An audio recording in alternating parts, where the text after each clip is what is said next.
Magandang umaga po sa inyong lahat.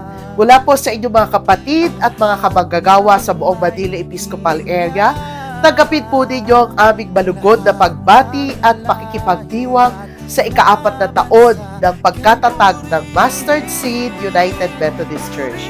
Dalangin ko po ang inyong patuloy na pagsibol at paglago sa inyong pananampalataya at paglilingkod sa ating Panginoon. Salamat po sa Diyos sa inyong mga programa at ministeryo upang abutin ang mga bata at ang mga higit na nangangailangan.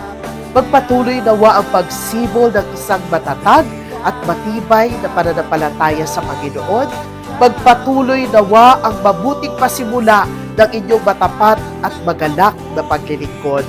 Magpatuloy nawa kayo sa inyong pagkakaisa sa pangunguna ng inyong mga manggagawa at ang konseho ng Iglesia kasama ang lahat ng mga laiko sa pagganap ng plano ng Diyos para sa inyong batang-batang Iglesia.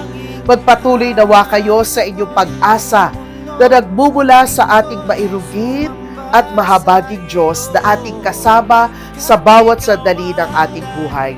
Muli, Happy 4th Church Anniversary po at God bless you. Karapat-dapat